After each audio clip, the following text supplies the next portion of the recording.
Olá, bem-vindos ao Manifesto do Caos Podcast. Um podcast onde mergulhamos nas entrelinhas da cultura pop e procuramos desvendar camadas que vão além do óbvio. Eu sou o Luciano. Eu sou o Marcelo. Eu sou eu. Eu sou o Fábio e o James Gunn me fez gostar da DC. E no episódio de hoje iremos falar sobre Comando das Criaturas. Uma série da Max escrita e dirigida por James Gunn. Que fez o Fábio Que gostar fez da o DC. Fábio gostar da DC. Que dia. Então apertem os cintos e se preparem. Este é o Manifesto do Caos e a revolução começa agora.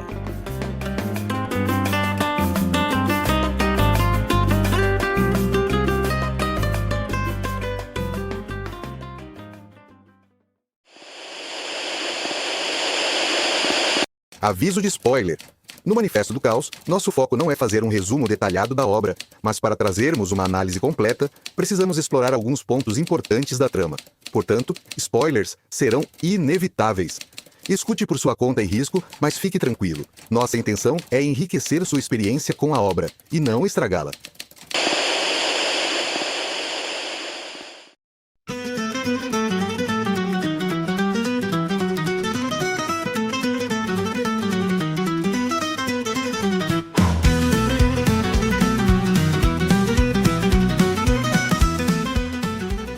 Muito bem, meus amigos, estamos então depois de uma pausa grande aí de final de ano, a gente também tirou férias, começamos então agora a nossa temporada 2025 e logo para começar o ano a gente já trouxe um time de peso para falar de um outro time de peso, né? Então hoje participando aqui do episódio, do podcast, a gente tem eu, o Marcelo, o William e o Fábio, né? Então nós quatro aí vamos destrinchar aí todas as nuances de Comando das Criaturas, a série do James Gunn, que tá fazendo um baita sucesso aí na Max.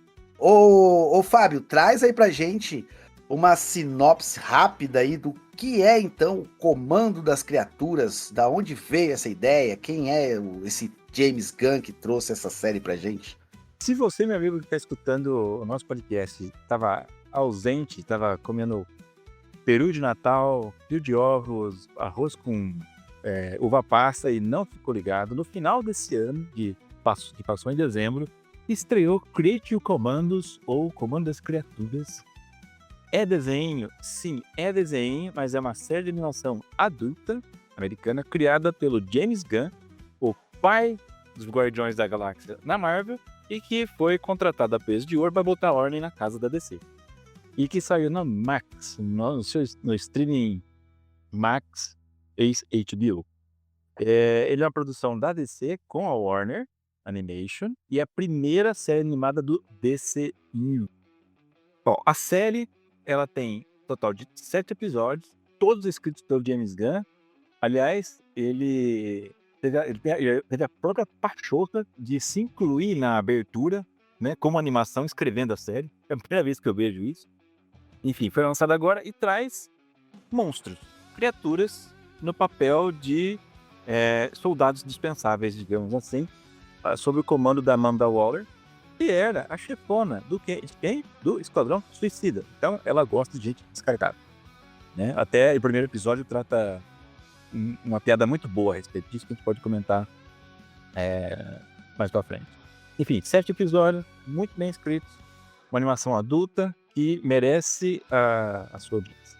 Lembrando que são 7 episódios aí, e lembrando então, como o Fábio disse aí, que o James Gunn é o cara aí que trouxe então pro universo Marvel o Guardiões da Galáxia, que era um grupo, me corrijam aí, mas era um grupo bem dispensável, um grupo bem esquecido, um grupo bem série D da editora, né? Então acabou trazendo para o universo cinematográfico aí da Marvel, os Guardiões da Galáxia, que virou um sucesso, na minha opinião. Aí é um dos grandes filmes da Marvel, e não só o primeiro filme, mas eu gosto dos 3 filmes dos Guardiões da Galáxia.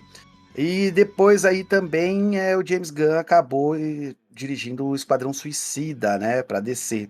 E agora O segundo, não aquela isso, nhaca desculpa, que é. foi o primeiro. Isso, o segundo. E agora ele vem com o comando das criaturas aí. E aí, cara, é inevitável a gente fazer essa comparação, né? O que que vocês acham do James Gunn, cara? Porque ele trabalha as 3 equipes que eu acabei de citar aí, da mesma forma. São equipes bem, cara, uma classe C, assim, né, cara? Não são heróis do primeiro escalão de nenhuma das editoras. Ele acaba trazendo, ressuscitando, né, relançando esses personagens, essas equipes. E são equipes que todas elas possuem a mesma estrutura, e até por isso o James Gunn acaba utilizando a mesma estrutura para fazer todas as 3 séries, aí os 3 filmes, desculpa, os 3 filmes, os 2 filmes e a série e tal, etc. São bem parecidos no estilo, né? Personagens que são meio que antagonista, um não tem nada a ver com o outro, mas que ele acaba fazendo um completar o outro e traz essas séries pra gente assistir, se analisar e se divertir aí. E que na minha opinião funciona muito, muito bem, cara, muito bem, porque ele consegue pôr dose certa de humor, dose certa de violência, dose certa de ação, né? Só que vocês acham que, primeiro, eu quero saber de vocês, como vocês acham que o James Gunn trabalha com isso? Vocês acham que ele só consegue trabalhar com equipes nessa forma, dessa estrutura? Vocês acham que ele consegue dirigir apenas roteiros com essa estrutura? Dá muito certo para ele isso?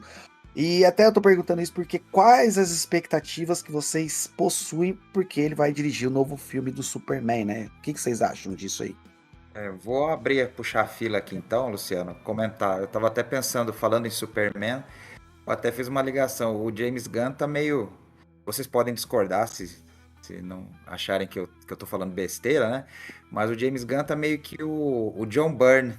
O que ele fez no MCU, ele levou a experiência Marvel pro universo DC do cinema agora, né? Assim como o John Byrne levou a experiência Marvel pra DC quando reformulou o Superman na década de 80. Ele tá com expectativas altas lá, a galera tá apostando muito nele. Funcionou bem, né? Tanto no Esquadrão Suicida quanto agora no Comando das Criaturas. Mas como você falou, esses 3 grupos aí, eles têm meio que um modus operandi parecido. E é meio que o James Gunn tá na zona de conforto dele, né? Ele não tá saindo muito do métier dele ali.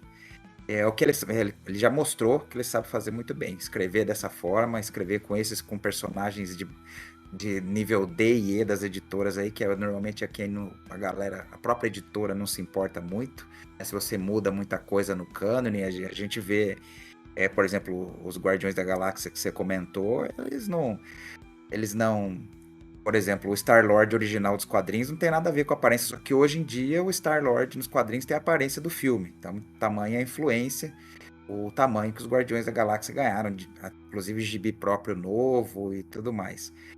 Se a mesma coisa vai acontecer na DC, até o momento ele tá indo bem, mas eu confesso que fazer o Superman, ele vai sair um pouco da zona de conforto dele, tem um certo receio, mas apesar do fato de que ele colocou, parece que uma equipe lá no Superman também, né? Já vai ter, acho que uma Liga da Justiça, um Guy Gardner no meio, então eu acho que também ele vai ainda colocar a formulazinha dele desse jeito que funciona até no filme do Superman, né? Vamos ver se vai dar certo.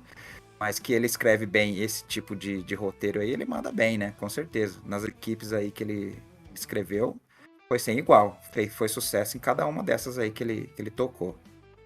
Marcelo, que é um cara que não gosta do Superman.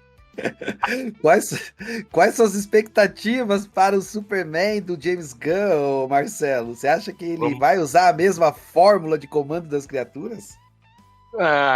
Cara, eu vou ser dissonante, eu acho, de 6-3 nessa. Eu tô falando isso porque o William comentou um pouquinho lá no grupo que a gente tem antes do podcast, né?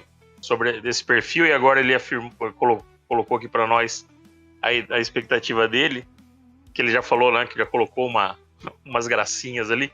Cara, mas eu acho que o Superman combina com essa questão essa questão de graça com o Superman dá certo. Vocês podem não concordar comigo, mas, cara, o Superman é um super-herói muito roubado, cara. Você pegar um camarada que é que nem o James Gunn, que é completamente... faz os roteiros dele lá, e tudo bem, que trabalhou com personagens, vocês concordo com o que o William disse, imagino que o Fábio e o Luciano devem pensar nessa mesma... Fábio e o Luciano jogou no Corinthians. Pensando... Zagueiro. Esquece o Corinthians, velho. Esquece o Corinthians. Eu acho que vão pensar nessa mesma linha, né? Do que eles trabalham. O James Gunn realmente trabalhou muito bem com personagens de linha C, D, E e agora Z, no caso do Comando das Criaturas. Mas o Superman, por conta de ser um herói meio roubado, cara, exagerado, assim, um que ali de, não óbvio, de escracho, mas um bom humor ali, uma pitada de humor ali, cabe, né? Cabe no roteiro. Cabe no Superman. Pra audiência não ficar... Que nos escute e gosta do Superman, não é que eu não goste do Superman, eu só não acho ele o maior herói de todos. É só isso. E que já a maioria da galera já é não gostar dele, né? Então tem isso também. Mas eu acho que ele cabe nesse sentido por conta disso. Ele vai conseguir colocar essa equipe aí que o William já citou, né? Do Guy Gardner, da Mulher Gavião e tudo. Com certeza vai ser uma Liga da Justiça mais linha B também, né? Talvez seja igual a Liguinha. Sim. O jeito deles, né? O próprio fato de já ter o Guy Gardner, né? E aquela ali... Teve um período da Liga da Justiça que tinha essa formação mais galhofa também, né? Isso, eu lembro daquele da cena do Guy Gardner tomando o soco do Batman, tem até umas... Vira e mexe um desenho ou outro, lembra dessa zoada que o Batman faz no Guy Gardner. Principalmente naquele animação Bravos e Destemidos do Batman, que sempre tem uma zoadinha no Guy Gardner, né? Então acho que cabe nesse sentido. O episódio que deu o soco, o episódio que ele repete essa cena, foi escrito pelo mesmo escritor da Liguinha, o J.M. DeMatteis. Ele que escreveu, ele colocou essa... referência. Se autorreferenciou ali, né? Ele se autorreferenciou ali. Pô, muito legal, cara. Mas é legal pra caramba. Bom, Bravos e Destemidos é uma das séries animadas mais subestimadas, cara. É muito boa aquela série. Bom, feito parênteses que eu sempre faço. Eu acho que o James Gunn vai fazer um bom Superman. Eu acho que esse Superman, nessa linha que se for na linha do trailer, naquelas circunstâncias, da forma que a gente viu ali, eu acho que ele revive as franquias do Superman, que já não vem bem desde daquela boa ideia que foi desperdiçada no filme 2006, que eu acho que aquela ideia daquele filme é muito boa, mas não foi muito bem realizada. Não desgosto total. Vocês sabem qual filme que eu tô falando, né? Eu esqueci agora. Retorno. Superman Retorno. Isso. Cara, eu não acho aquele filme uma bomba toda, como a galera diz. Eu acho que o James Gunn vai na linha daquele filme, só que mais seguro, vamos dizer assim. E com um Superman, com um ator pro Superman é melhor. Eu não gosto daquele cara lá, mano. Que é fraco. Acho ele muito fraco, mano. Eu acho que ele só foi escolhido porque ele lembrava bastante o Reeve, né? Ele parecia bastante, cara. Então, mas ele sei lá, ele tem muito cara de nerdão, né, mano? Sim. Eu não gostava muito, não. Não, mesmo agora que fizeram lá naquelas séries da CW, meio que reviveram aquele personagem. Ele continua ruim. Ele continua ruim, não teve jeito. Não melhorou com o tempo. Mas eu acredito que ele consiga trabalhar com personagens, né, com um enredo diferente, mas Superman cabe bom humor. Ai, ai. Fábio, adorador do Superman aí agora, né? Porque agora é adorador da DC. Tem James Graças ao Gunn. James Gunn, ele vai gostar do Superman também, né, Fábio? Não. Não, o Marcelo não gosta do Superman, e eu acho que o Marcelo, quando ele fala que dá pra trazer humor pro Superman, ele tá coberto de razão. Afinal, o cara usa uma cueca vermelha por cima das calças. Boa. Isso não é humor. Isso não pode trazer humor, né? Até postei no grupo uns tempos atrás a figurinha do Superman trocando de roupa. Ele põe todo o uniforme, peraí, que eu vou pôr a cueca agora por cima da calça azul, né? Então, aí eu acho que cabe. Eu não vou falar muito do Superman, porque o Marcelo já fez a análise do Superman, no parênteses dele. Eu só acho assim, James Gunn trouxe cores pra DC. Filme de herói tem que ter cor. Eu concordo com você, Fábio. Assim, eu acho que o James Gunn, cara, ele traz. A gente entra em altos debates lá no grupo, eu, você, principalmente, sobre a questão do humor nos filmes de herói, cara. E aí a gente vai entrar de novo naquela velha discussão do Thor Ragnarok, que eu odeio justamente porque tem humor demais, entendeu? Eu concordo com você que super-herói tem que ter humor, porque quadrinho de super-herói é um pouco de humor também, não pode ser só quadrinho estilo Cavaleiro das Trevas, dark o tempo todo, sombrio o tempo todo. Eu concordo que tem que ter cor, que tem que ter humor. E eu gosto do James Gunn porque o humor que ele traz, pra mim, pelo menos, é na medida certa. Diferente do Taika, que colocou o humor do começo ao fim no filme Thor Nossa. Ragnarok. Não, o James Gunn, Deus vamos lembrar trovão. uma coisa. Deus trovão que toma choque. Deus trovão que toma choque em cadeira elétrica. Vamos lembrar que o James Gunn, ele começou na DC com Pacificador, em 2022. Não, o coisa é A gente primeiro, vê. pô. Ou não é? Não, Pacificador. O Esquadrão Suicida não Esquadrão veio Suicida antes? não é antes? Não. Vem o Pacificador, e Olha. aí Esquadrão Olha, Suicida. o Rick Flag, a luta do Pacificador com o Rick Flag, eu acho que é no filme, não é não? É no Esquadrão Suicida 2021. Ah, é verdade. Esquadrão É Suicida Esquadrão primeiro. Suicida 21, verdade. O pacificador é derivado. É que Pacificador dá gancho pra Comando das Criaturas. Isso. Isso. É isso aí. Isso. Mas a gente pulou ele, porque o Pacificador, ele já é assim, olha, se Esquadrão Suicida continuava a fórmula em Pacificador, ele soube fazer sem usar a fórmula dele. Ele introduziu o humor dele, mas não foi uma equipe disfuncional, tinha uma equipe sim em volta, mas o personagem, o herói em si, era um cara só. Então, eu acho que ele vai...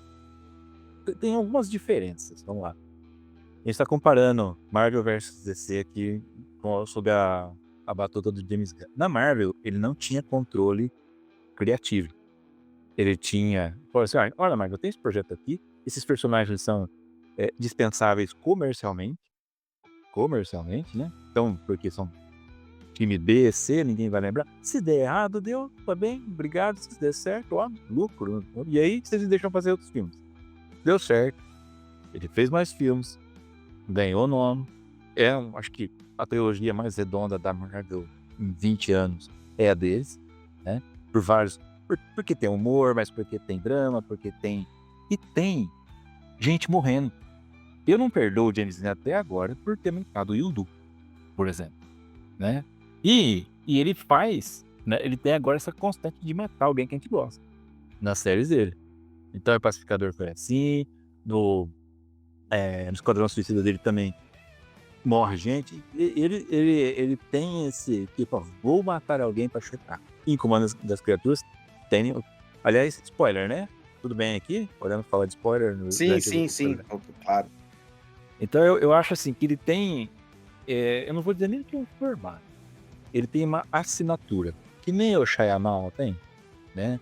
Ele tem a assinatura dele é trazer algo, um suspense, fazer um plot twist e tal. Às vezes ele acerta, às vezes ele erra. Mas o James Gunn ele tem uma assinatura de trazer humor, trazer drama, mais do que uma fórmula, porque a fórmula eu acho que ele já conseguiu derivar um pouco. E na DC, ele tem controle criativo e de decisões, porque ele é tá com o boné da decisão. Então ele pode falar assim, não, vou catar isso aqui agora e vou chamar todos os meus amigos, ele chama todos os amigos dele pra participar, né? O irmão dele faz um monte de coisa e os amigos dele participam de todos os filmes dele. Né? Michael Hooker, Maria Bakalova.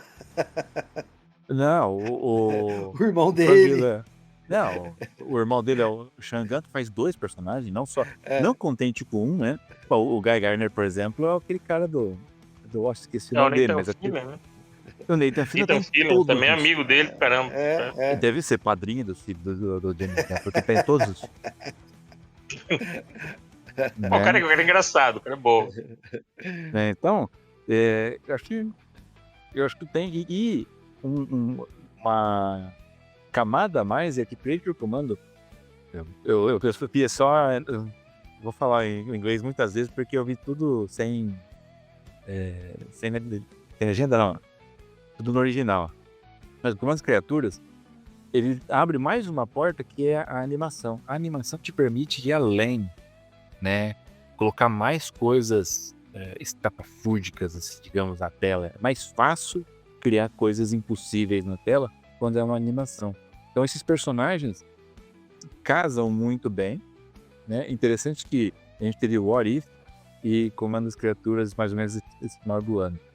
Enquanto o What If tinha uma qualidade tremenda na Marvel de qualidade de animação, Comando das Criaturas veio e passou o trator em cima em termos de argumento, de história, quase a mesma época. Tanto que, né, ninguém fala da última temporada do What If, que foi boa, mas Comando das Criaturas foi isso tudo. Então, eu discordo só um pouquinho de você, Fábio, na questão de falar que ele tem uma assinatura e não uma fórmula. Cara, é de verdade, assim, pra mim ainda é uma fórmula que ele usa, porque pelo formato das equipes que ele utiliza, tá ligado? Pelo esquema que ele faz, então é muito parecido ainda. Eu entendo que ele... E aí eu não sei se vocês vão concordar comigo ou não, mas assim, principalmente em Comando das Criaturas, cara, ele bebe muito na fonte, tipo, sei lá, do Tarantino, tá ligado? Tinha hora que eu tava assistindo o Comando das Criaturas, eu falava, mano, não é o James Gunn, é o Quentin Tarantino. Na parte da violência, na parte de exagerar as coisas, mas aí eu entendi também no final, como você disse, porque ele tem uma autonomia criativa muito maior quando tá trabalhando com uma animação, né? Porque na animação você não tem limites, tanto limite físico ali, né, cara? Você tá trabalhando com uma animação, você pode fazer o personagem voar, tacar tiro. Não que numa série ou num filme você não consiga fazer isso, mas eu acho que na animação você tem mais liberdade pra fazer isso. E ainda eu continuo achando que, apesar dele ter essa assinatura, é uma fórmula ainda pela formação das equipes que ele trabalhou até agora. Tudo bem, você falou do Pacificador, que é um personagem só, mas ainda é um derivado de uma equipe que ele dirigiu, né? Eu quero ver agora, e aí eu vou falar pra você se é uma assinatura, e aí eu vou me corrigir, talvez. Não, Fábio, você tinha razão. É uma assinatura agora do James Gunn no Superman, cara. Porque se ele conseguir levar todo esse espírito que ele tem, toda essa marca registrada que ele conseguiu impor em Guardiões da Galáxia, Esquadrão Suicida e Comando das Criaturas, se ele conseguir colocar essa marca no Superman, se eu assistir o Superman e falar, mano, isso aqui é um filme do James Gunn, e aí eu vou falar pra você que é uma assinatura. Mas ainda eu tenho um pé atrás, eu ainda acho que é uma fórmula, até ver o Superman, tá? Mas eu concordo na grande maioria das coisas que não só você falou, mas o Marcelo e o William também falaram, eu também concordo. Ô Marcelo, eu quero te fazer uma pergunta Diga. agora. Falando um pouco sobre os personagens, Comando das Criaturas, então, para quem não entendeu ainda, é uma equipe formada ali pela Amanda Waller, lembrando que é continuação do Esquadrão Suicida e do Pacificador, né? Em que o governo proíbe, então, utilização de seres humanos como força de segurança, enfim, colocando a vida deles em risco para fazer missões, etc. Essas missões por baixo do pano que a Amanda Waller sempre comanda ali. Então o governo, acho que até, se eu não me engano, é uma denúncia da filha da Amanda Waller, tal. O governo acaba proibindo a utilização de seres humanos nessas equipes. E aí, então, eles criam o quê? O Comando das Criaturas, porque eles estão utilizando então ali criaturas e não seres humanos, né? E aí essas criaturas ali, elas são basicamente na primeira temporada, né? A noiva, o Doninha, que ele aparece lá no Esquadrão Suicida, então ele tá na série também. A Nina Mazursky, ela tem algum nome, algum codinome? Eu não lembro, cara, se ela tem algum codinome, que é a menina peixe lá, né? Nina Peixe. Não, não. Só chama de Nina, né? É só Nina. Nina, né? Nina, O é. tempo inteiro, né? É. Tá. É.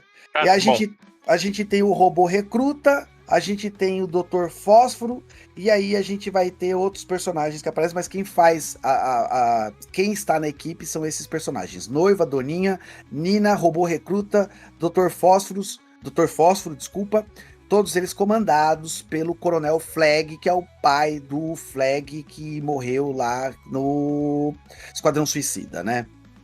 Tô dando spoiler, mas é porque suponho que todo mundo já assistiu Esquadrão Suicida também.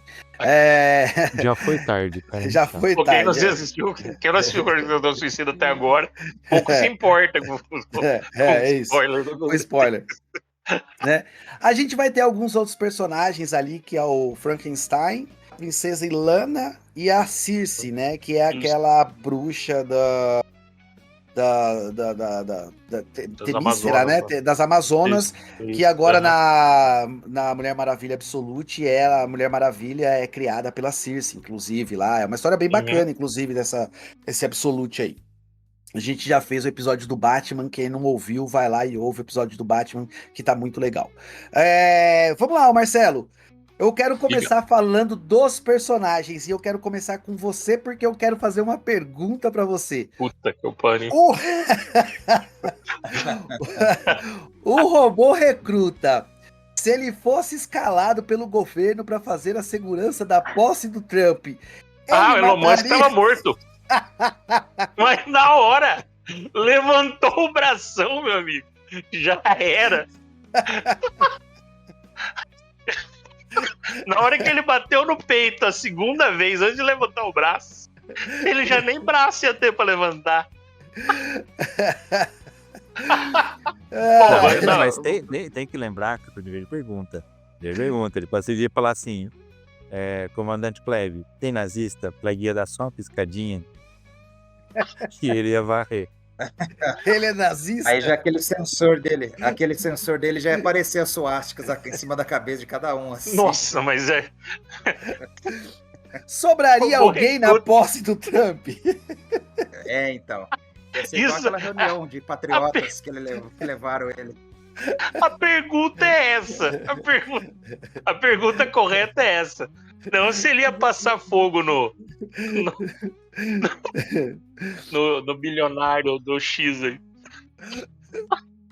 Eu comecei falando do robô recruta porque tem um episódio dele que é inevitável a gente fazer essa comparação com o que tá acontecendo agora no mundo, né? Porque o robô recruta, ele é um robô que foi criado lá na Segunda Guerra Mundial e que ele era programado para caçar nazistas. Então, depois da guerra, ele fica, entre aspas, obsoleto, e ele é meio reprogramado, reconstruído, ele é reformado, na verdade, por um cientista. Aquele cientista lá que compra ele, reforma ele, é até um cara, é um personagem da DC famoso, né? Ele criou, eu tava vendo. Vocês viram isso daí ou não? É o cara que fez o Amaro? Oi? Os Homens Metálicos? Os Homens Metálicos. Os Homens Metálicos. Isso, os Homens Metálicos, isso mesmo. O Amazo é o Professor Ivo. Isso, Professor Ivo. Ele é o criador dos Homens Metálicos, e aí até existe uma teoria que ele se baseou na tecnologia do robô recruta para criar, etc. Enfim, ele é refeito, ele é restaurado e ele vive nos dias atuais, o robô recruta, sob a batuta aí da Amanda Waller, né? Ele faz parte da equipe. E tem uma cena lá que ele antes disso, ele é adquirido por um patriota Um patriota. E o patriota fala pra ele: Ó, você presta continência. Nossa, continência, robô recruta. E o robô recruta continência. E ele continência daqui. Ah, nossa, vou te levar numa reunião porque você tem tudo a ver com os caras dessa reunião. E chega lá, mano, ele descobre que os caras da reunião é tudo nazi, né, mano? E aí ele abre fogo em todo mundo lá. E é por isso que ele vai, teoricamente, preso, né? Porque é um robô, enfim, nós estamos falando hipoteticamente aqui das leis, enfim. Mas ele vai preso e fica sob a batuta da Amanda Waller lá, tá? Mas existem outros personagens aí, um dos principais personagens, na minha opinião, que eu gosto muito é a noiva, né? O que vocês acharam aí da noiva? A noiva é perfeita. É um dos pontos fortes da série, né? Ela. Nossa, muito. Boa cena, né? Roubava a cena quando aparecia, né? Foi muito bem desenvolvida a noiva. Curti pra caramba. A noiva, ela tem um esquema de...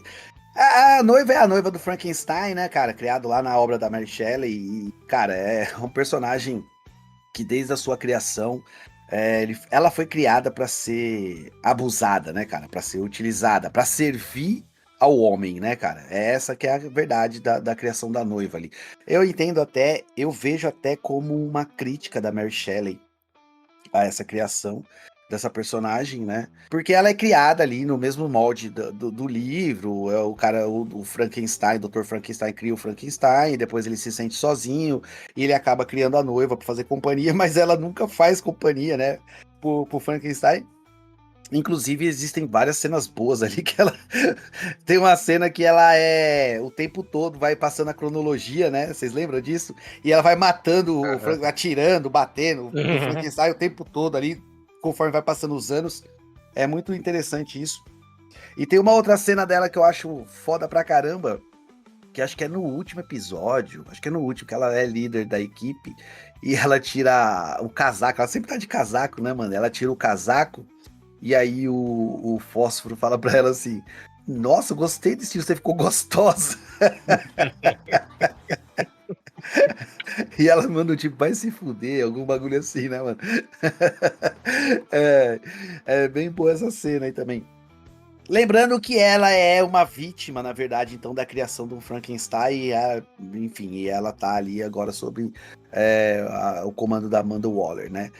A gente tem a Doninha, né, o Fábio? O Doninha, na verdade, desculpa. Ô, Doninha. O Doninha, que é um personagem que aparece lá no Esquadrão Suicida, e que ele morre, né, no Esquadrão Suicida.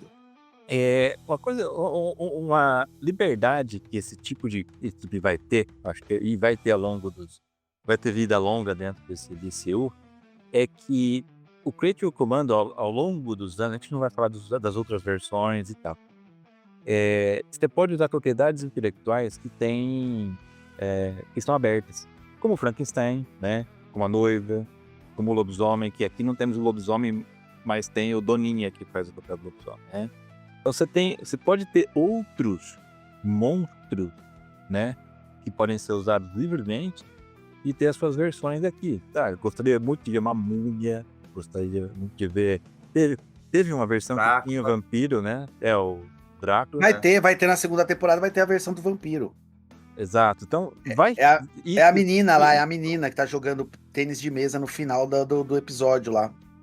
É verdade. Inclusive, o Drácula anterior, né, dessa criação é chamado de Velcro. Como? Velcro. Eu achei. Era Vincent Velcro, o vampiro.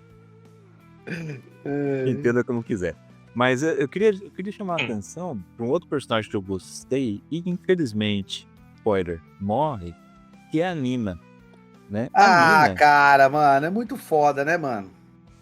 Ela tem um arco, é o último arco a ser desenvolvido, né? Mais ou menos da série, porque ele é o arco que termina com ela. E adoradores de Hellboy, André Ribeiro, que teve aquele caso, ela é uma cópia descarada do Abe Sapien. Ela é o Abe. Então, eu acho que o Abe é cópia dela, não é? Quem será que veio primeiro? Eu acho que a Abe veio antes, porque ela é uma personagem mais nova. Ela não é de outras versões. Pelo menos será, mano? Eu acho que ele veio antes. Porque o Abe é mais ou menos dos anos 90, né? Não, ele é do quadrinho e antes dos anos. Ele é do início do Hellboy. Ah, então, mas o Hellboy é dos anos 90. O quadrinho? É. Agora faz de quando foi criado. Mas ele é dos primórdios. Agora, a Mina não tem notícias de que ela foi criada antes disso. Não tem, pelo menos ela como ela é aqui.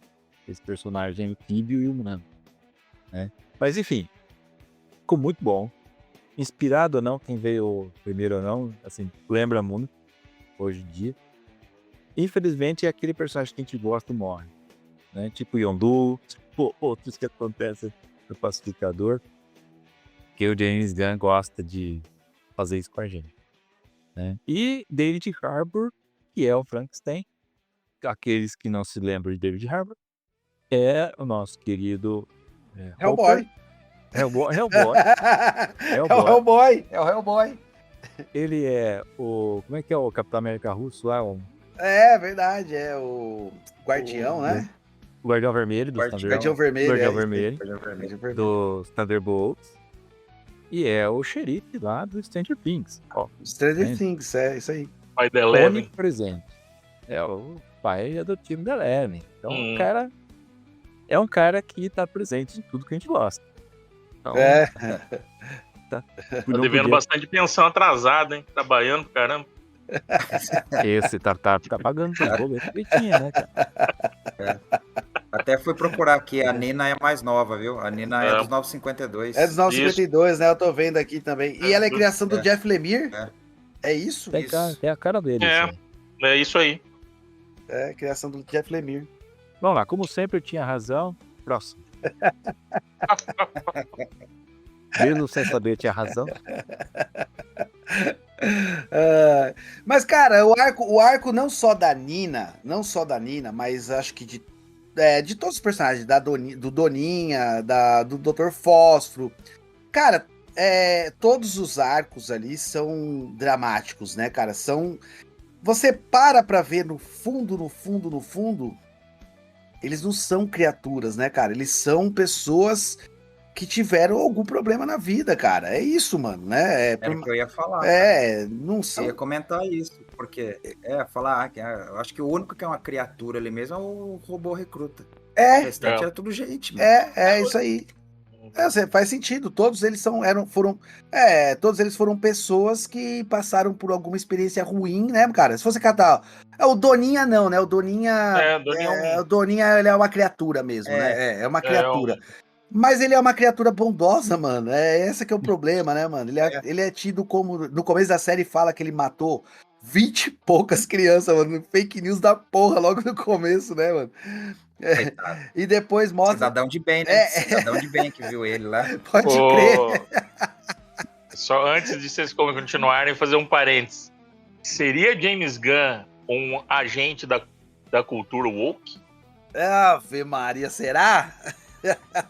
Olha, vai ser cancelado. Vai ser cancelado o James Gunn, caralho. Vai ser cancelado. Vai aparecer naquele programa lá dos nerdola lá, mano.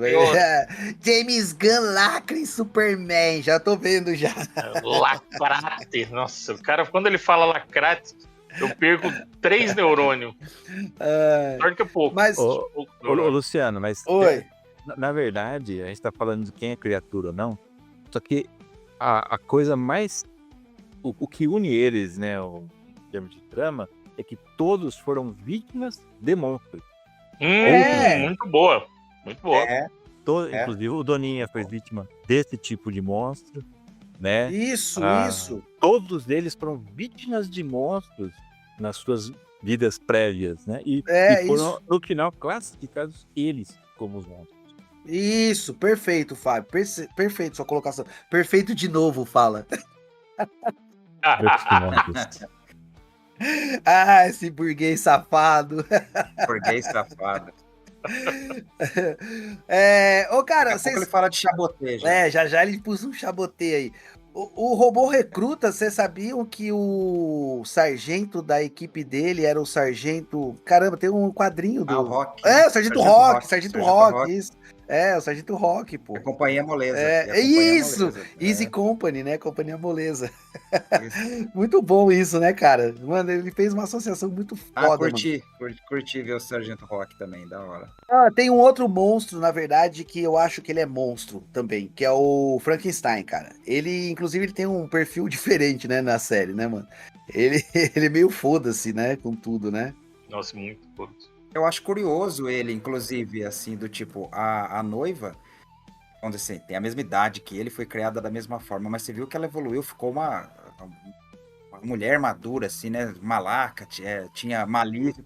Ele não, meio ingenuozão em alguns aspectos ainda, assim, né? Falando, "Nossa, ele não cresceu, ele ficou Homem, imbecil filho, o tempo homem, homem, ele é mas homem, ele é homem. olha lá, a lagração, a lagração. O homem não evolui, agora a mulher já É, virou a É, fodona. ficou Lacrou empoderada, aí. né? Nossa, A noiva ficou empoderada, né? A noiva bate o sininho da lacração aí, Dani.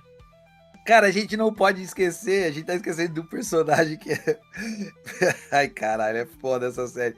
Que é o Coronel Flag, né, mano? A gente que é o líder da equipe. Ele não. Ele está meio que sob comando da Amanda Waller, mas ele tem uma autonomia fodida, porque ele é o líder, né, cara?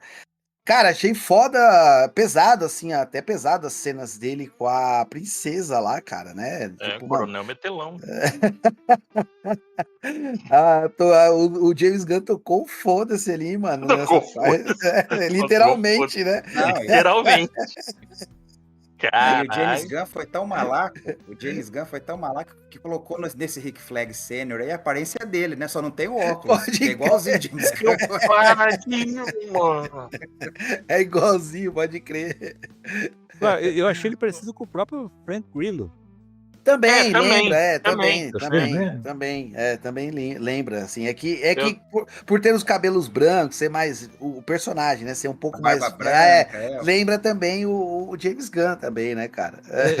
Chipou o Frank Grillo com o James Gunn e ele saiu Big Flag.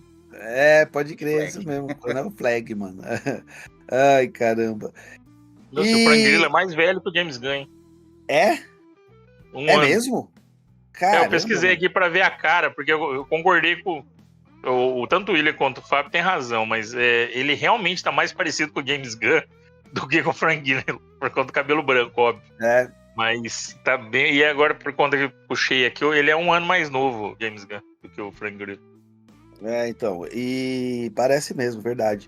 Cara, e aí é isso aí, né? Todas essas criaturas, elas são, na verdade, elas foram vítimas de criaturas e é por isso que elas acabaram depois se tornando elas próprias as criaturas. E aí, cara, falando dessa forma, né, mano? Foram pessoas que foram pessoas ou seres, no caso do Doninha, né, que foram vítimas aí de alguns monstros e que hoje eles são marginalizados, a gente não pode deixar de abordar também o tema de marginalização, né, cara? Porque eu acho que a série ela flerta muito com esse tema de pessoas marginalizadas, cara. Eu e o Marcelo, a gente acabou fazendo um podcast sobre o Frankenstein mesmo, do Junji Ito, né? Quem também não ouviu, vai lá, procura na nossa playlist lá que vai ver, é um episódio bem legal. E a gente fala um pouco sobre essa marginalidade, né, cara? E aí, assim, a série, não sei se vocês entenderam assim, mas a série mostra realmente, por causa desse contexto de serem pessoas que sofreram tiveram algum start na sua vida que mudou e eles passaram a ser mais marginalizados do que eles já eram, porque eles eram pessoas de índole boa, né? A série aborda, então, essas pessoas que são consideradas anormais hoje, né? Que são marginalizadas. E para mim faz um questionamento clássico, assim, né, mano? Será que pessoas marginalizadas, elas só conseguem... Elas precisam trabalhar num subemprego, cara? Porque é isso, né? Porque quando você tem o Esquadrão Suicida... Tudo bem, existe ali alguns personagens, tipo, o próprio Doninha tá ali, o Tubarão Rei, que são criaturas, mas a maioria dos personagens ali, a Arlequina, o Pacificador, ou não sei o que, são pessoas mesmo, né, cara? São seres humanos. E eles trabalham, entre aspas, em troca de uma liberdade, em troca de algum benefício para eles. Já em Comando das Criaturas, cara, eu acho que aí ia estar a sacada do James Gunn em trabalhar com criaturas. Eles não têm perspectiva de liberdade, eles não têm esperança de pagamento, eles não têm nada, cara. Eles só fazem o que fazem para não tomar choque, para não ser torturado, né?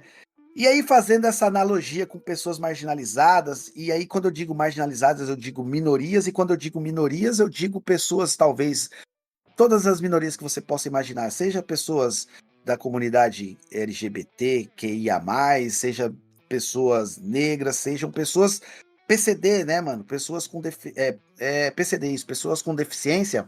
Você acha que ele aborda esse tipo? Vocês conseguiram fazer essa analogia assistindo a série ou não? É coisas da minha cabeça. Ele aborda realmente os rejeitados, né? Quem ninguém quer ver, quem tem que ficar nas sombras e tudo mais, que falar, esses aí.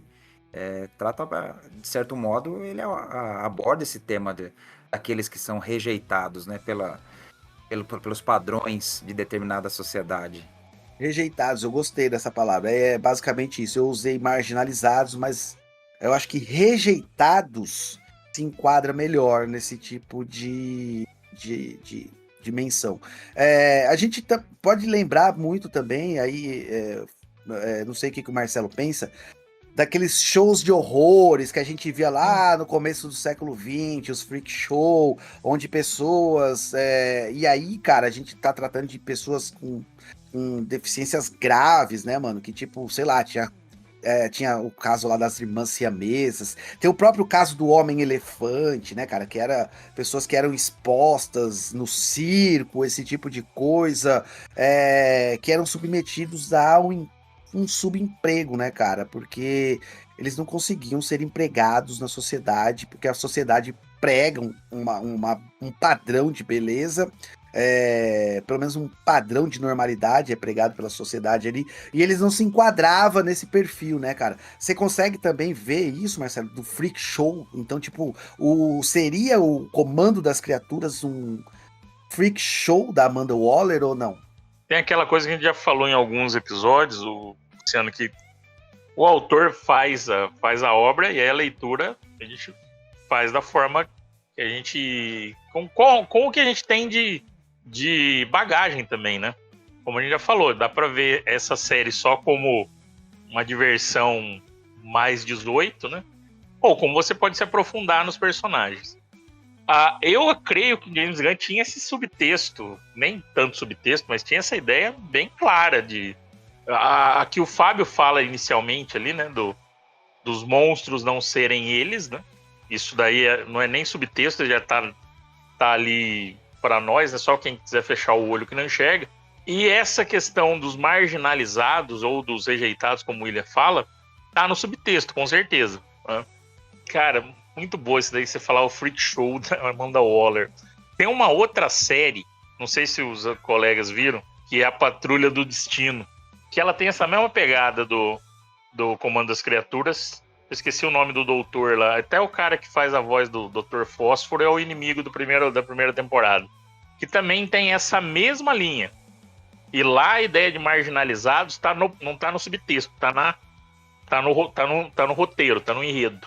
E eu, quando vi o Comando das Criaturas, a primeira coisa que eu lembrei foi dessa série. Eu vou perguntar, não sei se alguém de vocês viram. Tá na Max também essa. Mas essa aí é série live action, né? Série live action, isso. Uhum. Eu não cheguei, acho que eu vi um episódio e não vi mais, cara. O robô, tem um robô. Tanto quando eu vi o robô recruta, eu achei até que...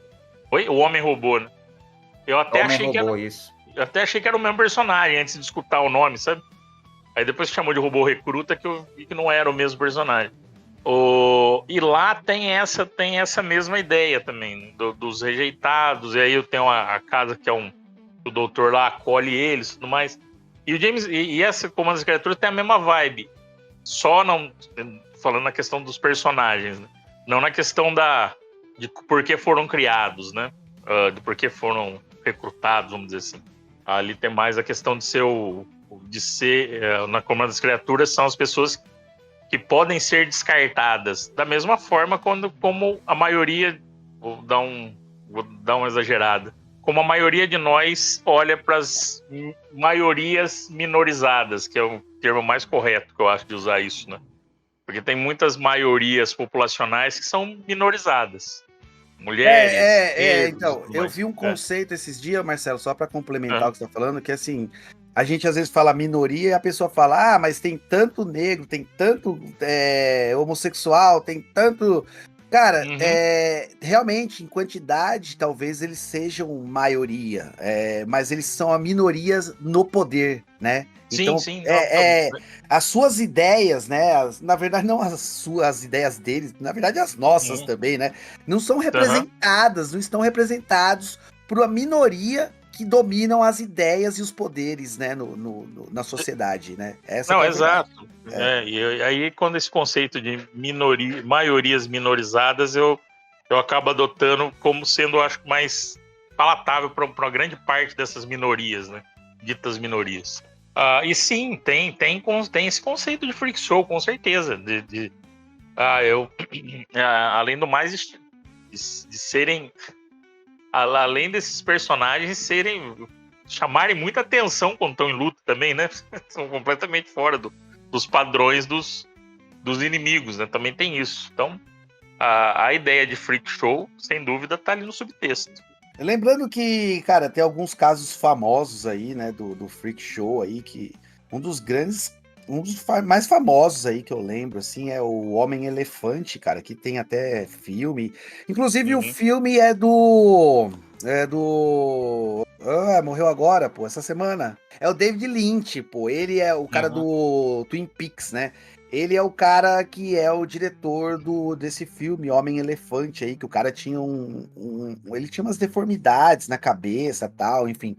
Foi também do circo, etc. Foi exibido no Freak Show lá na Inglaterra no final do século XIX. E aí o David Lynch faz esse filme do Homem-Elefante, né? A gente tem outros casos aí também, o Eco e Ico, que eram dois irmãos negros albinos aí, que foram sequestrados lá no ano de 1800, acho, 1899, se não me engano também, e foram apresentados, exibidos lá no circo. A gente tem o caso das irmãs siamesas, né, que é a Daisy e a Violet, né? E a gente tem o caso do Homem-Cão aí também, que era aquele que tem, como é que é o nome? Acho que é hipertricose, se não me engano, que causa pelos excessivos no rosto, etc. Então todos esses casos aí são pessoas que foram exibidas no Freak Show, né, cara? E, tipo assim, eles eram as criaturas, eles eram os monstros, mas que na verdade, na minha opinião, e acredito que na de vocês também, quem exibia essas pessoas, né, quem utilizava da forma e da aparência dessas pessoas para lucrar, é que eram realmente os monstros, né? Só tá virando tradição já, e eu não podia deixar passar batido, o filme do David Lynch, do Homem-Elefante. Vocês têm noção de quem fez o papel do Homem-Elefante? Exatamente. O personagem o ator que é citado toda vez que o Fábio faz parte. O John Hurt. Cara, quando você falou do Homem-Elefante, eu já lembrei. Falei, puta que pariu. O Fábio só participa de episódio que a gente fala do John Hurt. É pré-requisito. Se É não tiver John pré-requisito. Hurt na pauta, eu não gravo.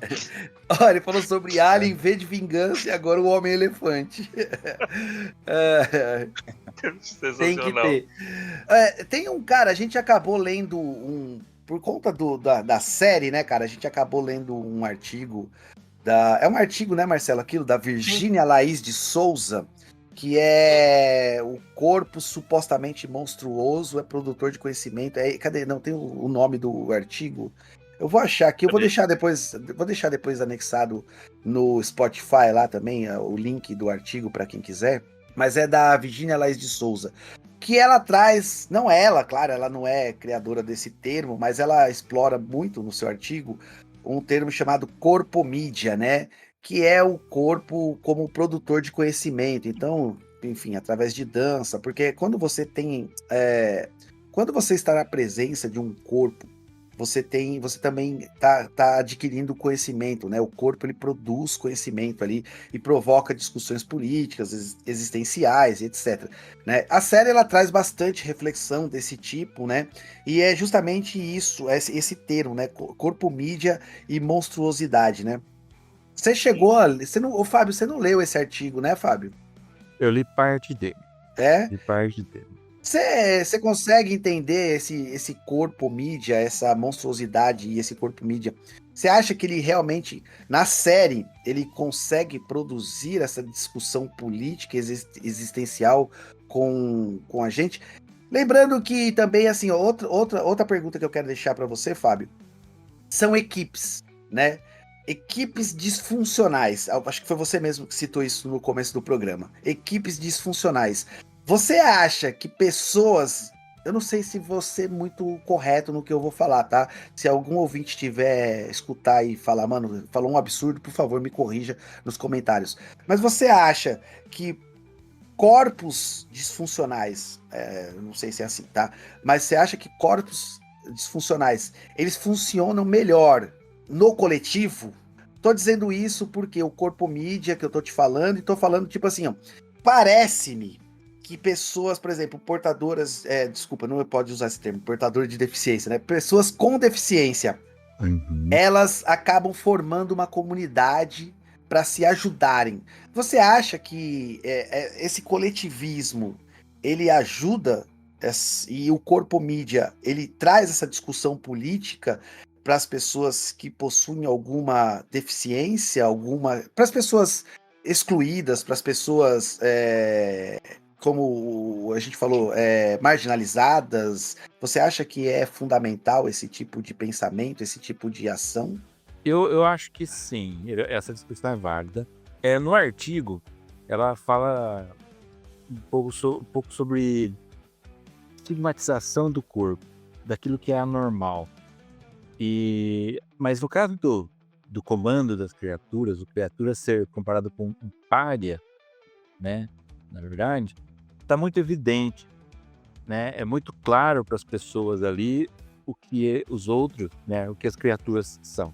Tá visível, né? E aí os motivos vão ser explorados das mais diversas maneiras. O que ela fala, né? E aí o que tange das pessoas com deficiência é assim, olha, qual o espaço delas, né? Que espaço elas vão ter? Qual é que será que a gente está criando um novo estereótipo, né? A gente sabe que durante a história os corpos mudaram, né? De forma, digamos assim, né? Como, por exemplo, tem uma época pós-renascentista, uns quilos a mais é sinônimo de beleza. Depois ficou muito magro, depois ficou muito curto, depois muito forte, enfim. Quem não se ajusta ao padrão, né, está fora do padrão. E aí você tem as pessoas que não vão conseguir se ajustar a esse padrão mesmo, por algum tipo, né, de limitação, de deficiência, seja o que for. Então, eu acho que cabe. Você tá, né, o caso das pessoas com deficiência, e puxa um outro assunto, né, que é o seguinte, existem estatísticas, né, das pessoas com deficiência ter acesso ao trabalho, não sabe, tem menos, mas tem cota, tem isso, tem aquilo, tem. Mas existe uma coisa velada a respeito da empregabilidade mesmo das pessoas com deficiência, que é a autodenominação, a autodefinição, né? O seu próprio reconhecimento. Porque, por exemplo, eu faço parte de comitês de diversidade e inclusão no meu trabalho. Existem discussões no sentido, eu uso óculos. Então eu quero todos os benefícios de uma pessoa com deficiência. Então, você é míope, né? Não, mas eu uso óculos. Mas qual que é a diferença minha entre alguém que tem, né, um grau mais elevado? Todos temos um problema visual. Mas porque eu, né? Enfim, existem pessoas querendo se enquadrar para conseguir, e existem pessoas que podem ter ser uma pessoa com deficiência e ela não se autodenomina. E o que ajuda isso a mascarar o número que a gente tem hoje. Então, quando a gente vai tentar fazer um censo dentro das empresas, focado em diversidade, um dos trabalhos preparatórios que a gente tem que ter é preparar as pessoas a se, né, autodescrever, a se me fugiu a palavra agora, mas autodenominar, porque isso passa inclusive para a cor, né?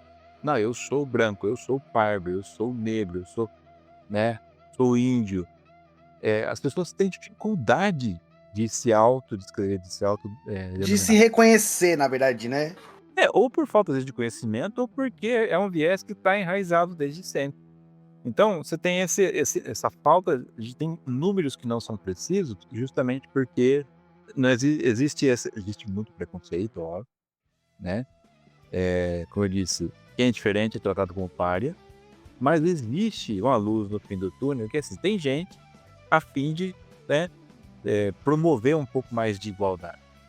Né? Tem um exemplo que eu gosto sempre de usar, que é assim, é igual chamar as pessoas para um baile. Né? A pessoa fala assim, quando diversidade, equidade, inclusão, é assim, chamar todo mundo pro baile, cada um poder dançar com quem quiser, inclusive se quiser dançar sozinho, a música que quiser, entendeu? Não é ter que fazer o par de que quer tocar música, não. Dança a sua dança, do jeito que você quer, na hora que você quiser. E o problema é que, muitas vezes, as pessoas não estão sendo convidadas. Aí entra, né, a questão dos pares, a questão que trata a sério. Né? Elas são convidadas para um outro tipo de baile. Né? Aquele que ninguém quer, aquilo que é o descartado, aquele que é o impensável, no caso do governo. Respondi? Sim, claro, concordo com você. Eu gostei da metáfora que você usou do baile, né, cara? Realmente tem aquele baile que ninguém quer ir e talvez essas pessoas marginalizadas estejam sendo convidadas apenas para esse baile, né, cara? Não para o outro baile que é mais legal, né? Até porque existem dados aí de questão salarial e questão de empregatícia aí que você vê, por exemplo, apesar que nem você falou, né? Da lei das cotas, da lei que promove aí a ascensão das pessoas, não só das pessoas com deficiência, mas, enfim, qualquer outra minoria aí, a ter acesso a empregos, mas você vê que ainda é bem baixo, né? Assim, que são... Essas pessoas, elas ficam, ainda hoje, elas ficam submetidas a subempregos ou empregos ou a fazer trabalhos que, tipo, mano, as pessoas, entre aspas, normais, não querem fazer, né? É isso, infelizmente é isso, né? O que você pensa, Marcelo, disso aí? Cara, essa questão o Fábio foi fundo nessa, né, de coisas. Eu tinha alguns exemplos aqui, algumas ideias aqui, que eu já presenciei em vários lugares, assim. Todo mundo sabe não, né? Nós quatro aqui, entre nós, vocês sabem que eu sou professor, mas há pouco tempo só dedicado exclusivamente a ser professor, né? Passei 16 anos no Banco do Brasil. Para a questão do baile, que vocês comentaram, que é uma boa metáfora, para o baile do Banco do Brasil, por exemplo, uma agência que eu trabalhava que tinha 26 funcionários, só tinha 2 negros. E tinha bastante. Então, normalmente, a gente não é convidado para todos os bailes. E indo nessa linha, eu vou contar uma minha. Uma que aconteceu comigo que, assim, não levei a mal a situação, mas eu achei extremamente interessante. Eu no primeiro ano lá em Jaguariúna dando aula, segundo ano, eu assumi umas aulas de geografia, mesmo sem ter terminado o licenciatura em geografia, porque estava sem professores. Lá fiquei 6 meses dando aula de geografia, só na turma do 9º ano. E pessoal mais velho, você acaba pegando amizade com a galera. Aí um dos dias lá terminado uma prova, e aí era dia específico de prova, paramos para conversar. E aí perguntaram de onde eu morava, de onde eu tinha vindo. Falar, sou do Iguaçu, moro aqui em Jaguariúna. E aí eu falei, você é professor faz tempo? Professor, eu sou desde 2010.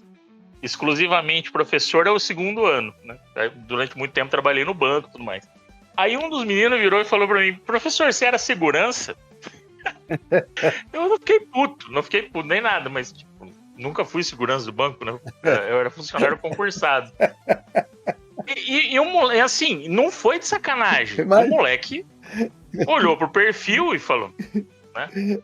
Quem não me conhece, quem nunca me viu, eu tenho 1,90 m, hoje estou com 130 quilos. Mas não é por conta disso que ele achou que eu sou segurança, porque eu sou negro, né? Sou um homem, sou um...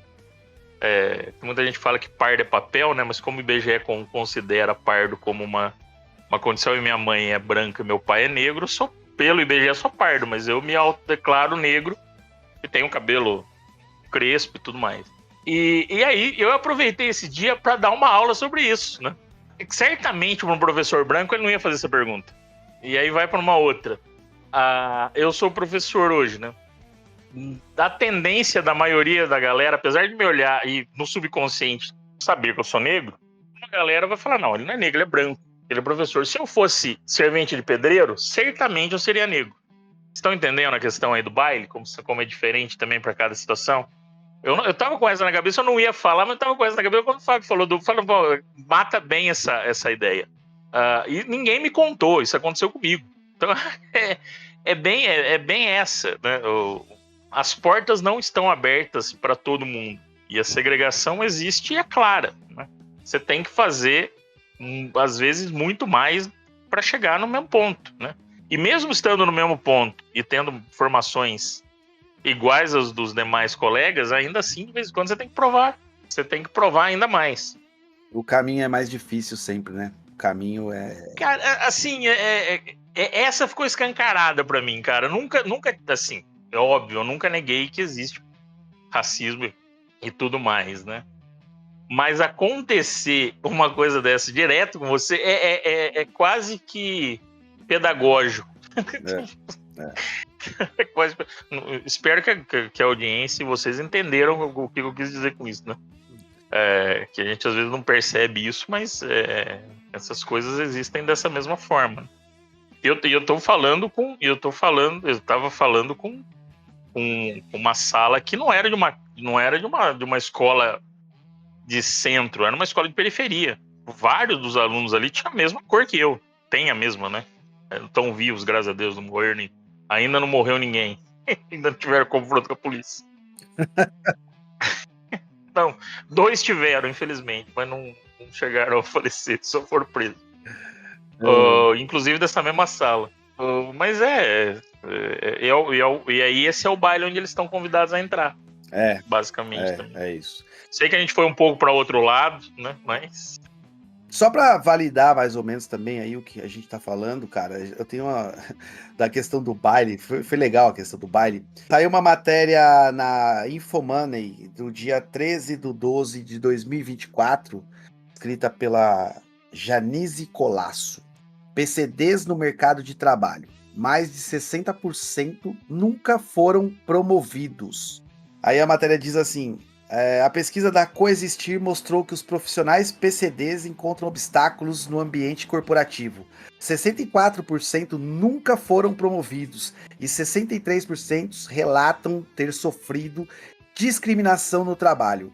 A maioria deles ocupam cargos operacionais ou administrativos e 47% recebem até um salário mínimo.